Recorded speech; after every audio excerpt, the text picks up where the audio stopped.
What are you doing, Max? This is my job. Good job. Yeah. Unlucky Max. I'm Max Fosh. Rosie, do you know what a meal deal is? If you don't, I'd love to talk to you about it. And welcome. Thanks, mate. It's a street smart. Too unconventional. Do the crossword with me, man. You're probably just playing up to my name now. I'm Max Fosh, and welcome to Street Smarts.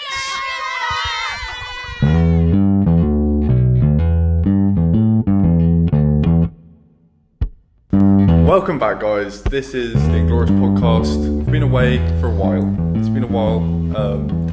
It's been maybe like 4 or 5 months. Me and Charlie took a break, hiatus, but now we're back. And we're back. We've got some special news, some special stuff going on. Charlie, would you like to inform them? Yeah, well, we have a incredibly special guest today. He's looking very chirpy on camera right now. That's very kind. Oh no, you wait, mate. Just you wait. So on the show today, we have a man, a myth, and a legend. He uploaded his first video on the 18th of October 2017, creating content all the way to now, amounting just under 300,000 subscribers, but we round it up here at the Inglorious podcast. Yeah, over the years, he's interviewed countless members of the public with questionable topics.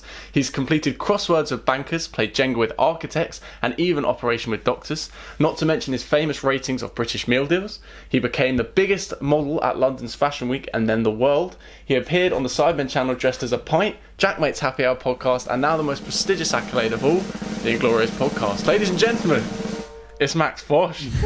Hey guys. I like how you've referenced me as the biggest model ever. You became massive in Japan. Yeah, you became Maximus Bucharest, man. We'd never forget about that. For about honestly, that's true, bro. For about 2 days, I was probably the most viewed model in the There world. you go. Exactly. How are you though, man? I'm well, mate. Yeah, I'm well. And we're recording this on a Sunday, and Sundays when I post my videos. So normally Saturdays and Sundays are pretty busy for me. But I have to finish up with 3 hours to spare before I release. So you're taking the time. I appreciate you taking the time out for us. I do appreciate it, guys. Jasper, what we're going to start because Jasper, I mean, I know you've done this for me already because I was a fanboy when I first met you, but I think we're going to do it for Jasper as well. Should we just clear up? Like, Charlie films Max's videos for his YouTube, and that's the relationship basically. Yeah. I got an email from Charlie. I think it was an email from Charlie, probably halfway through lockdown, and there was that I do get a few of these messages, mainly on Instagram, saying, "Oh, do you ever need help? Do you ever need this? Do you ever need that?" And what stood out was that first of all, he emailed me. If anyone's listening, he wants to kind of work with someone in the media industry that they like, email them because they will always read their emails. Boom. Because we're all looking for seeing if brand deals are coming through. So if always email someone and try and make yourself of value in some way. Now, Charlie said that he was at the Brit School, and I kind of understood what that meant, knowing kind of the Brit School's prestige. So I means knew that talent is what it means. Yeah, so it meant that I knew that if I took a chance on him, he wouldn't rock up and would know what he was doing. So it kind of went from there, and he filmed a couple of episodes, and now very much is my go-to guy for any filming that I need done. Oh, boom. Yeah. He's my boss. And they're also besties. They're besties off camera as well. Of course. Yeah. No, we have a great time. We have a great laugh off camera. So go on, Jasper. You asked first thing. Okay, so we're gonna kick off with kind of your staple thing now. I'd say it's meal deal ratings. Yeah. Okay, so we're just gonna tell you our meal deals, and can you please rate them without being too harsh? Of course. No, I mean, Max rated mine. I think, was it the first time I met you? I can't remember. Oh, my phone's gone off. Sorry. I can't remember if it was the first time I met you, but we were in a cab and I asked you, and I was bucking up the courage to ask you for like the whole day. I was like, I've got to get him to rate my meal deal at some point. So Jasper, you go first since he's already destroyed my meal deal. Okay, so I actually got a meal deal this morning. Okay. So I got, what time? What time did you get the meal deal? It was around. Oh, is this a factor? Okay, it is. It was around 10:30. So it's kind of sounds early for a meal deal. Breakfast, brunch meal deal. That is a bold time to get a meal deal, but okay, go for it, Jasper. What did you get? So I got a ham and cheese sandwich. Good start. Where are we talking? Tesco's? Did you go to Tesco's? Well, I went to Sainsbury's. Okay, now we've already lost it. Okay, Why do you think? fine. But Ham and cheese sandwich. why is Tesco so much better than Sainsbury's? In your opinion? Tesco's has a much wider selection. So Tesco's has 93 sandwiches, 133 Oh, drinks, you've done your and research. 84 Of course he snacks knows on it. offer, which equates to 1.3 million different combinations of meal deals that you can Wow. get from Tesco's. Sainsbury's just does not have that kind of range. Also, sometimes Sainsbury's have fluctuated the price of their meal deal over time. So Tesco's are very much the OGs when it comes to the meal deal. Okay, but cool. I'm listening intently, Jasper. Let's go. If So you have there cheese was sandwich. if there was a GCSE for meal deals, then you definitely get a 9. Yeah, I would be up there. Straight. I would make the mark scheme. Exactly. So started off Sainsbury's, maybe some minus points there. Sainsbury's, ham and cheese, and then I got McCoy's. Oh, a deep ridged crisp, very Deep nice. ridged. What flavour? It was the sour chive or is it cheese and onion? It's just cheese and onion. It's I just don't cheese and know about onion, that. but yeah, it's just Okay, cheese and cheese- onion. Okay. Okay, and then for a drink, So basically, I cheated, and it's not actually a deal because I've realised the Sainsbury's selections of drinks. Well, that's got a minus points then, so, please. so I got a Fanta, but it didn't even include in the deal, which is insane to me. I don't understand why Fanta's not a drink in a meal Jasper, deal. how much was the meal deal? It came to like £3.49, but it would have been. Ooh. Oh no, I think it was like £4. Yeah, But it would have been Expensive for a £3. meal deal, man. Yeah. So, okay, Jasper, already off the bat, you've lost 3 points in the fact that you went to Sainsbury's and the fact that it wasn't included in a meal deal. So, I don't know why we're chatting. But you do redeem yourself. You do redeem yourself massively with the choice, with the selection. So, ham and cheese sandwich, no matter where you go, is always a very good choice because there's a lot of lubricant in those sandwiches, which is important when it comes to a ham and cheese because sometimes the quality of the bread makes it stick to the top of your mouth. So, I'm a big fan of the The ham and cheese. logistics. I'm a big fan of the ham and cheese. I'm also a very big fan of the McCoy's. It is the best ridged crisp on the market, in my opinion. It beats Walker's Max hands down. And the flavour combination do go well, but a cheese and onion with the ham and cheese, you're matching there. I like it. Some Can I people say also- like cheese and onion is quite stinky, but I think that's just a bit no, rude. I agree with those people. It is something you've got to think. A meal deal is supposed to be ingested on the go when you're on the way to go and do something, or when you've just left somewhere. So it implies a packed day. So you don't want to be rocking up to your next appointment or your next lesson with a honking great cheese and onion breath. It's So true. again, that's another. It is a good crisp. shouldn't but it's have said that. deductive mark. If it was salt and vinegar, you don't quite get the honkiness of the breath there, so you do kind of get away with it. Now, question: what flavour Fanta was it? It was orange. It was the original Fanta. Original, Okay. yeah. Fine. Yeah, no, it's good. It's strong. It's better than a fruit twist. It's not as good as a lemon. So I will say, bear in mind, you went to Sainsbury's and you didn't get a meal deal. At 10 a.m. as well. At 10 a.m, the maximum I can only. I'm being kind, but the maximum I can give you is a 6.5. Like that's the top think I'll end beat of you. things. I cannot give you more than a 6.5 for that. Okay. So Jasper, 6.5 for you. So I could improve if I went to Tesco's and I went a bit later. Yeah, if you went to Tesco's, went a bit later. What would it have been then? No. We're not cutting corners here. You got a 6. You're pushing it at an 8 there. If it was a salt and vinegar, I would give a 9. For This that. is It's a bit basic. It's also bullshit. it is a bit basic, bitch. Fine. Okay. It's your ham and cheese, your salt and vinegar, and your Fanta. It's just like Granny's coming over. A bit boring, but it is a strong combination, and I rate it. I do. Thank you. Bro, that is Thank you very much. bullshit. We'll do mine well quick because you've already ripped mine to shreds. But for people, obviously, who really, really want to know what my meal deal is, egg and bacon sandwich, Oh, what are you doing? to Dr. yourself? Pepper, Okay. and a Whisper Gold. It's like you've decided to choose the 3 worst selections in each of those categories. So, egg and bacon sandwich. It's going to be powdered egg first of all. If we think And what? It tastes nice. if we think Jasper's breath is stinking, Charlie, yours God. you need to self isolate for 10 to 14 days. Oh my god. So it's a poor sandwich. What was the snack again? Whisper Gold. It varies, Gold. but Whisper Gold is usually what I go Whisper for. Gold. Whisper Gold is the chocolate that gets handed out for free by marketing people on Oxford Street. Like, it's like they've got this big tub of Whisper Gold and they just give, do you want a free bar? And everyone's like, yeah, fine, go on. Oh, it's a Whisper, but I'll leave it in the fridge for about 2 weeks. And a Dr. Pepper. I'm not a fan of it, but I'm not going to rate you down because I don't like cherry drinks. Right. But Charlie, I can't give you more than a 6 there, mate. And I'm being kind. I'm being so kind with a 6. All right. Fair enough. So Well, I I'll take won. it. So Jasper won. Jasper definitely. Yeah, you definitely won. You definitely. Well, fair enough. But I've got a question. It may seem bold, but do you think they should include chewing gum as another side with I have meal chewing deal gum, actually. afterwards? No. No, straight bold. No. You buy your chewing gum separately. Chewing gum cannot be constituted as a snack.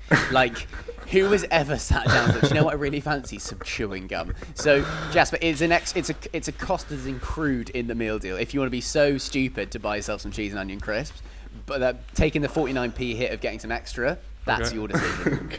Fair enough. So, Max, you started YouTube 3 years ago, right? Yeah. 3 years ago. And like we were going to ask, so when did you first realise like you could do it for a living, and like was it like a risk to sort of go, okay, this is going to be my job?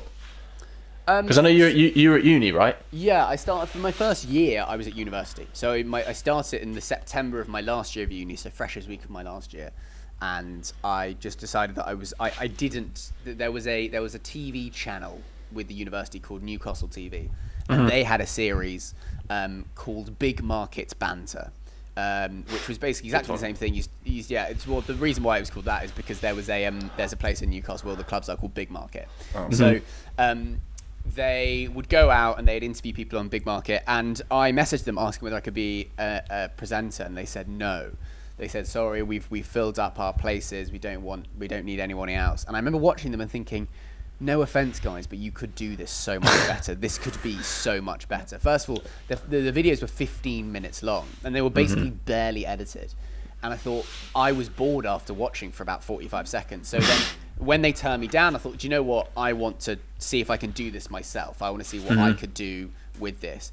And I kind of had a bit of a chip on my shoulder for not being allowed in. So I thought, you know what, fuck you, I'm going to do it myself. Yeah. So I basically picked up my camera, picked up a mic. I bought a mic pack and a microphone secondhand for about £100, and that is a lot of money. But I thought I did a lot of stuff on radio anyway, so I thought, would you know, it makes sense. I can keep it for radio stuff afterwards. And I went out and I set myself a goal, which was I've got 5 days here with Freshers Week where I know people are going to be out and people are going to be partying. So I'm going to make a video every single day. I'm going to edit them during the day, post them, and then film in the night, and do that for 5 days in a row. So I got a friend of mine who wanted to get into videography, and we just did that. We shot for 5 days, and I edited the next day. I didn't really know how to edit. I didn't really know what I was doing. And that was the best starting block you could have possibly imagined, because you can sit in your bedroom or at your kitchen table and just think of how you're going to make YouTube videos, or you think about how your idea is going to work. But ultimately, until you do it, it's the only way that you're going to really learn. And people message me saying, oh, how do I start, or how do I find my niche? You find your niche by doing something that everyone's done, doing it yourself, and just doing it over and over and over again until you find out what you can do yourself. So that's how I started. I did that for a year. I did that for a year at university. And what was nice about that was that because I was at university, there was no pressure involved with it having to be successful. Because I thought, I'm at university here, so I don't have to really stick my neck out on the line and say this is the only thing I'm doing. I was still studying. I was still doing my radio stuff. So it was just a bit of the thing on the side. And I managed to, in the year, film 30 videos over the course of the year. Actually, maybe 25, not even that many. Did you post them on YouTube? I posted them on YouTube, but I was mainly posting them on Facebook, because on Facebook I knew that it was all a little bit like this podcast. It was like, guys, this is a local thing. We should watch it. So I was posting them on Facebook. Oh, I'm gonna sneeze. There we go. Bless you. So I was posting them on Facebook, and it was all kind of, I was getting tags from friends who saw their friends in the video. So it was like at Charlie, oh my god, I can't believe you said that, or at Jasper, look, it's the girl that you snogged last week. So I had a little bit of success in that from the beginning, from people tagging each other, and that's called relationship-based engagement. So I was getting engaged. So I was doing I don't know, a couple of thousand views on Facebook because everyone in Newcastle recognised it, and that's what they were doing. But on YouTube, I was getting 12 views. I was getting. We got more views than Max. I was getting no views, and that was really frustrating. For a year, I posted every week and got no views. Wow. And I wasn't really that bothered because I knew that I didn't see YouTube as a viable kind of option. I was doing the other part. The reason I was doing this because so when I could leave university, I could go to agents and say, "Hi guys, this is what I can do. This is what I've done in radio, and this is what I've done X Y Z. Can you sign me?" Which is a very looking back on it, it's a pretty naive thing to think. And in fact, it took me a lot longer for me to get an agent, but that's a different story. So the great part about it when I was starting was there was no pressure. There was no need for it to be successful. I was doing it because I loved doing it. And it was something that I had for myself, really. When did you start? Yeah, well, we know how that feels. We do the same. I'm sorry. When did you start getting views more often? How long did that take you?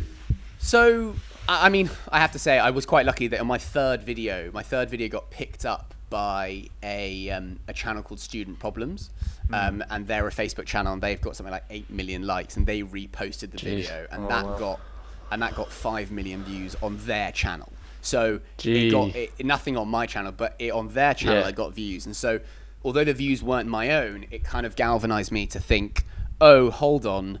Maybe this does actually have some legs. Maybe this does have a future. So, although I mean, in answer your question, when did I start getting views? I mean, what do you mean by views? Was it 10,000 views, 50,000 views, 100,000 views? Consistently getting around 10,000. It was probably 6 months into doing it, every week. But I just want to say, it did this. I would do a video, it would get 30,000 views on Facebook, and I would be buzzing, and I'd post one the next time, it would get 4,000. And they were all street smart. And they were all street smart. At this point, it was all street smart. So from 2017 till 2017 until halfway through 2019, it was all street smart. It was man on the street, interviewing people, that was it. But it very much wasn't like this. It was, we'll have a great month, and then you'll do nothing for a couple of months. So great month and do nothing. But that's the way that Facebook works. Facebook is a really fleeting platform. People don't really watch Facebook like they watch YouTube. So although it said I was getting 5 million views on this Student Problems video, I wasn't, because a view on Facebook is 3 seconds watch time. Now, because a video auto plays when you scroll through on Facebook, they could scroll through, it plays for 3 seconds and they keep scrolling, but that can still count as a view. On Facebook, the view numbers are hugely inflated. I think that's a lot with social media nowadays, especially everything is so quick and fleeting. Oh yeah, very much nothing is stuck. Nothing sticks around anymore. And I think we spoke about this again. Like people like JJ or KSI, they've adapted to keep renewing themselves, and I think that's really important. Speaking of which, you've just started a new series. I did. Private Eye.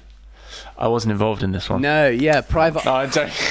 Private Eye. So I've now released. So I had Street Smart, which was my first series. I then moved into Unconventional, which was a slightly longer form video series that I wanted there to be more of a structure and a story too.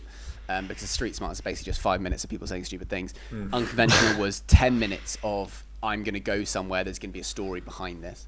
I then lockdown released something called the Spy, the Special Private Investigator, and now have just released a series called Private Eye, which is slightly more higher budget. And the reason why I've started over the 3 years I've been doing this, I've released 4 series, is because I said this to Charlie, you need to constantly change up your content all the time. Because although as soon as you get comfortable making one type of content, it's too late, because your audience, although they might really enjoy it, will drop off super quickly. So you need to, although each new time you release a series, it might not bang or might not do really well, you need to keep your audience used to the idea that you're making new stuff all the time.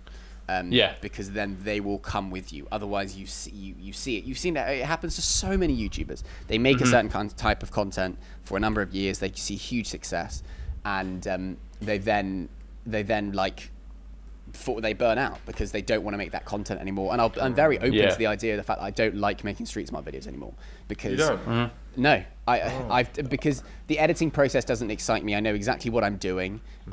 It's something that I've done for 2.5 years now, 3 years making them. And so it's something that I know I do it. I hate to say it, I do it for views a lot of the time because there's I was going to say, every time we have a film, it's always like, whenever we get there, it's always like, oh, this one's always, to do this or to do that. It always feels more like a thing, like a job more than you enjoying it. But I know that needs to happen to keep the channel moving over, and then the more creative element, the more creative ideas that I have are the stuff that I do enjoy. But I'm aware that I need to do both to keep the channel in a good place. So yeah, I've just released a new series called Private Eye, and what's funny is that it's tanked. It's done terribly in terms of views and what I'm used to, and that's fine. That's okay. It doesn't mean that I should then pack it in. I'm actually making. I've filmed 4 episodes. I've released 1, and I'm actually about to film another 4. So I then will know that I've got 8. And then if after 8 episodes it's still tanky, or there's still no signs it's going to be doing particularly well, then I'll look into things like, why is it not working? And if it doesn't work, that's fine. Like, that's absolutely okay to fail and to try things. So yeah. Sick. No, fair play. Well, I do apologise that it's tanked. I watched it about 10 times just to try and rack the numbers up. It's very good. I did think it was pretty good. Speaking of like videos, what has been your favourite video you've ever made? I get asked this, and I honestly don't know the answer to that question. I think I would probably say the metal detecting convention that I made. Oh, I love it. Yeah, I made that a long time ago, and that was the first, talking about going into a new series, that was the first episode, I think, of this the unconventional series, because and the reason I loved it so much is because it embodied perfectly what I wanted to do with the unconventional series. So unconventional, I wanted me to go to conventions, weird and wacky conventions, but not go there and stand there and take the piss out of somebody who loves metal detecting. It was to go there and to try and understand why someone loves metal detecting and really get involved. And I did that. I spent 3 or 4 hours there in Henley, digging away, being given a metal detector. I was treated so well. They were so excited to have someone who was there reporting it from a different angle. And I left. I left that day, honestly, just really just understood totally why people want to do metal detecting. It was it was great fun. You're outdoorsy with your mates, but also the edit I really enjoyed. Well, actually, I really didn't enjoy, because it was something I'd never done before. I was used to making street smart videos, and then I had to make an edit that was 10 minutes long and that had a story. And I remember I struggled on that edit for weeks and weeks and weeks. I was like, how do I do this? How can I make this interesting? How can I make a story out of this? And I'm not ashamed to say I cried over that edit. I got so exasperated over this edit, I cried. And I was like, I cannot do this. This is so frustrating. And so that was the reason it's my favorite, is because it perfectly embodied the reason why I made the unconventional, and also challenged me so much. And I came out the side a better editor. So I will probably say the metal detecting convention is definitely my favorite. Mad. Because at school, go on. I'll just go, because we're obviously being taught editing because we go to film school. So how, is yours just a gradual process, which you just slowly get better every single time? What do you edit on? I edit on Final Cut Pro. Oh, nice.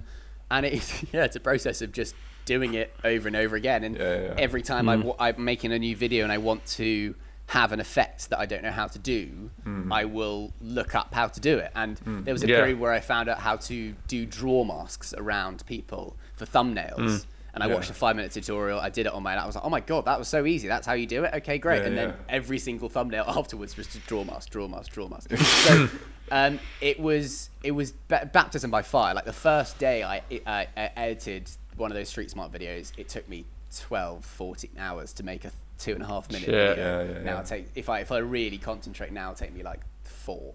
So it was a real kind of baptism by fire. And I always liked making videos. I look back on I would make really cringy photo slideshows of holidays that we'd been on and set them to like whatever music was number one at the moment, but with the classic fades on iMovie.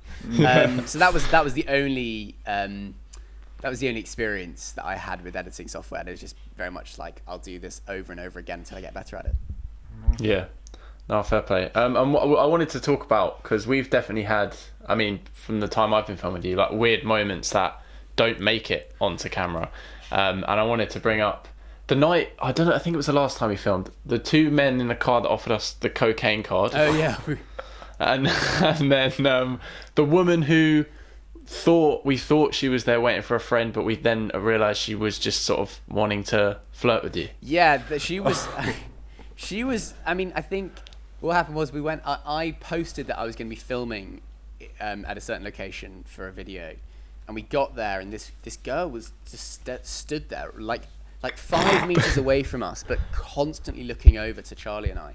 And Charlie turns to me and said, I think she knows you. I was like, she doesn't know. I have no idea who she is. But then I remembered that, oh, hold on, I told people I was going to be here. And she just kind of very slowly sidled over, and I was like, "Oh, hi, you're right." And she was. It was so awkward. She was so embarrassed. She basically didn't say anything, and I was like, "You're right." She's like, "Yeah, I'm just here waiting for a friend." Bullshit. And then just stared at me. I was like, "Okay, I'm not your friend." And then obviously I think she just wanted to get it, so I gave her. We had a chat. I interviewed her, and then I was like, "Oh, you," and then I reminded her of her excuse and say, "You here for your friend?" And she was like, "Oh, I don't think they're going to turn up," and then just walked home. So it was obvious that she'd kind of turned up. Just did she make the cut? She did make the cut. I felt bad that if she didn't make the cut, so I put her in there for very... I feel like we can't disclose who it was, but Jasper, I'll tell you what. When the cameras stop rolling, Jasper, I'll tell you which one it was. I put her in very, very briefly. Because her interview was bit dead. It was a bit boring. It was fine, but you get that a lot of the time. I get people in interviews that are a bit dead, but sometimes there are people who I know have come to the location because they want to be in a video. So I then feel bad not to put them in the video. So not to put them in the video. I'll yeah. put them in some way which they're not a punchline, but they just enhance the story a little bit. I ask them the question, I get their initial reaction. So that's how I do it. But yeah, so there are weird things that happen quite a lot,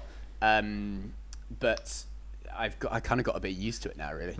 Because your process, I mean, on the street is like, you just sit down and just like, hello, could I grab you a quick interview? No, that's okay. And you have to, you must do that all the time. All the time. And what's funny is that I've got more anxious about it as I've done more of them. So I hate the episodes and the videos where I literally am just standing with a microphone because I feel like a proper YouTube prankster. I feel like I look like people's perception of a YouTuber. So I love it when I've got the videos like the crossword video or the Jenga video because I'm sat behind a table and it kind of gives, you've got a seat, and also it gives you a little bit more almost reason to be there. So it's obvious you're filming something, and so people aren't so people feel it kind of gives you this I can't think of the word, but it allows people to come up to you more easily. And so I really prefer those videos because I don't mind if people stare. And I just, as people walk past, I just say the same thing, which is like, "Hi, can I grab it for a quick interview, 2 minutes of your time?" If you ask for people's time rather than their opinion on something, it seems less of an issue for them to give you 2 minutes of your time than to ask their opinions on something, because then they're worried about it. And once you've got the camera rolling, then they're happy and they're comfortable.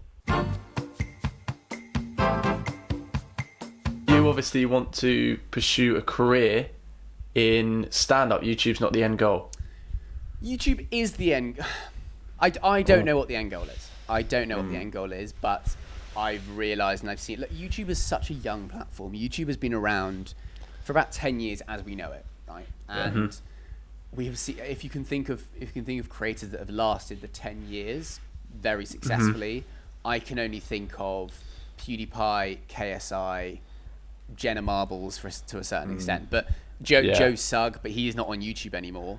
But these are people who have they've had their peak on YouTube and then they've gone on to do something else. And there's a number of reasons for that. Mainly it's because as mentally being a YouTuber, the strain, I'm going to say this, is immense, because you are the only person who's responsible for how well the channel does. So if you've got to constantly come up with new ideas, fun ideas you think are going to do well, and when they don't, it can be really crushing. And if you go through a period of 6 months where it does badly, then you're the only one who's responsible for that. You can't go on a team and say, oh guys, maybe we could try this, we could try that. It very much is up to you. So I have seen my mental health struggle massively at times doing YouTube, and so I don't want to be doing YouTube for forever. So I'm using my platform on YouTube to look at different avenues, and I think that my skills are probably better used in different areas. I see myself on TV, or at least presenting in some manner.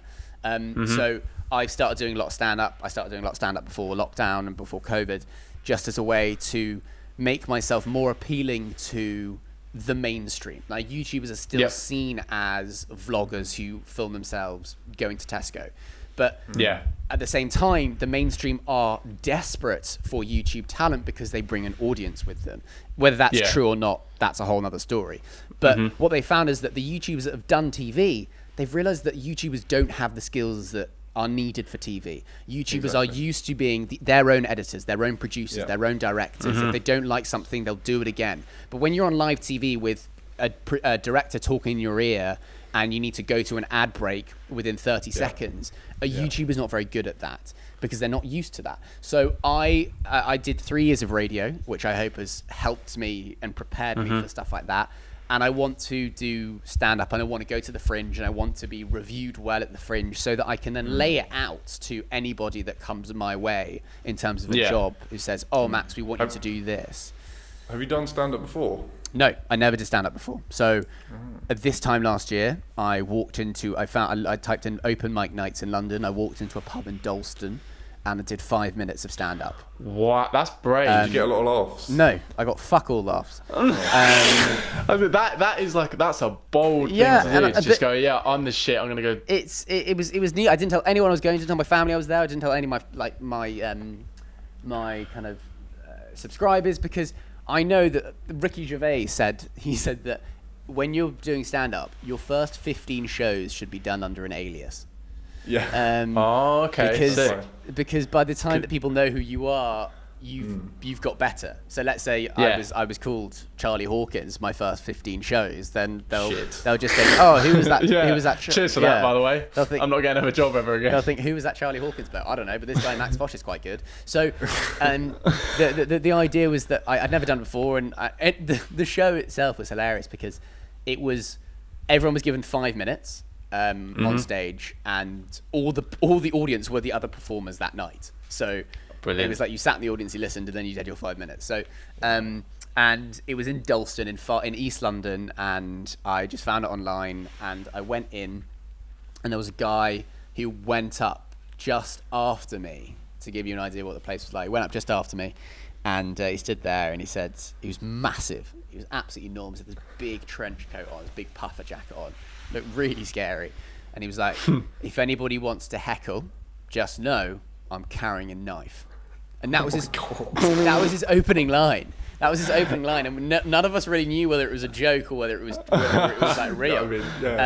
But it kind of very much set this. And then I went on and talked about Posh School, and that's what I knew about. So it was a real baptism by fire. But since then, I've managed to get better and get a show that is hopefully an audience that watches my shows would like to see, but also is a stand-up show in its own right, because when people are allowed to come back, I know the people who are going to be buying the tickets are people who watch the videos, so I don't want people to come and think, hold on, that's nothing like what we would expect.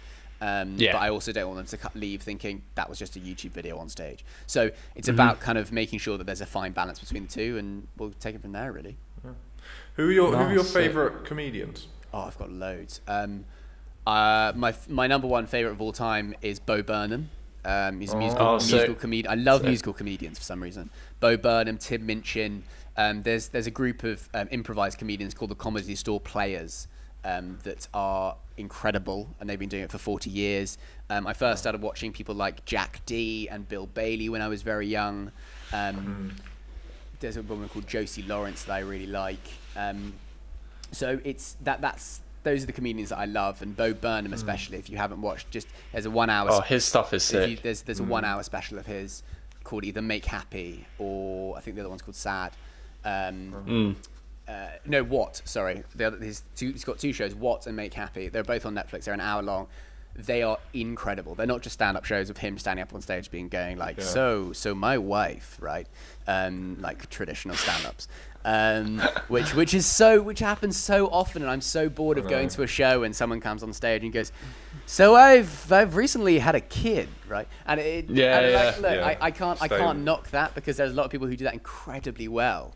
Jerry Seinfeld, was it Seinfeld, not Springer? Jerry Seinfeld does it incredibly well.